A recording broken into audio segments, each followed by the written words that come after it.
బ్రహ్మ సత్యం జగత్ మిథ్య అన్నారప్ప. అంటే ఏంటి? జీవుడు, జగత్తు, ఈశ్వరుడు మూడు మన దగ్గరే ఉన్నాయన్నాడు. అంతే కదా. జీవుడు అంటే ఎవరు?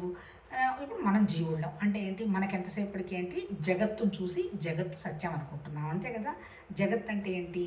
నామరూపాలతో ఉన్నది జగత్తు. అంతే కదా. వస్తువులు, మనుషులు, జగత్తు. జీవుడు అంటే ఎవరు?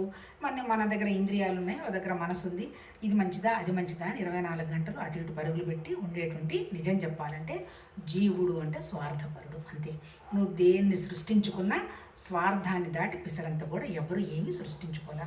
ఎందుకు? ఉదాహరణ, మన దగ్గరికి ఎవరైనా ఒక మనిషి వస్తాడు, మనకి ఏదైనా ఒక పని జరగాల్సినటువంటి ఆలోచన ఉన్నది. ఈ మనిషి నా ఆలోచనకి ఈ మనిషి పనికొస్తాడా లేదా అని ఆలోచన చేస్తాం. పనికి రాడు అనుకున్నాము, తీసేస్తాం. అందుకే కదా మన కుటుంబ వ్యవస్థలో కూడా ఎంత మనం జారిపోతున్నామో మనకు అర్థమవుతుందిగా. ఎందుకంటే లాభం ఉన్నంత వరకే ఆ మనుషులతోటి మనకు ఉపయోగం, లాభం లేకపోతే ఉపయోగం లేదు. తప్పు కాదప్ప, అది జీవత్వ లక్షణం. అంటే జగత్తు వచ్చేమి నామరూపాలు, జీవుడికి వచ్చే స్వార్థం.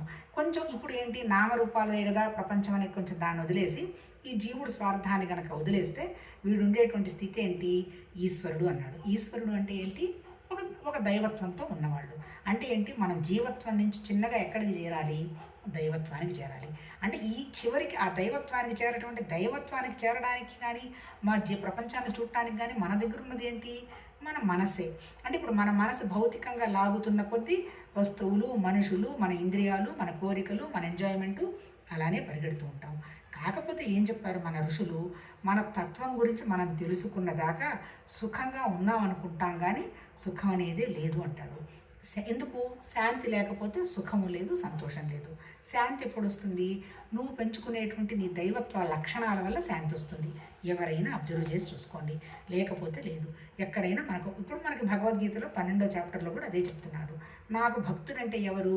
ఎవరి మీద ద్వేషం లేనివాడు, అందరినీ క్షమించేవాడు, ఆ తర్వాత సుఖ దుఃఖాలప్పుడు సమంగా ఉండేవాడు, లాభ నష్టాలు బేరీ చెయ్యనివాడు, ద్వేషం లేనివాడు, ఈర్ష్య లేనివాడు, భయం లేనివాడు, ఇటువంటి వాడు నాకు ఇష్టం అంటాడు.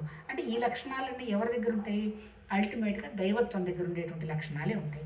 అంటే చివరికి ఏంటి? ఈశ్వరుడు కూడా లేడు. ఏంటి? బ్రహ్మ సత్యం జగత్ మిథ్య అన్నాడు. జగత్తు, జీవుడు, ఈశ్వరుడు కూడా అంతా మిథ్యే. ఉన్నదంతా ఏంటి?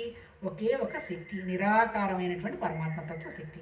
దాని నుంచే అంతా వచ్చింది.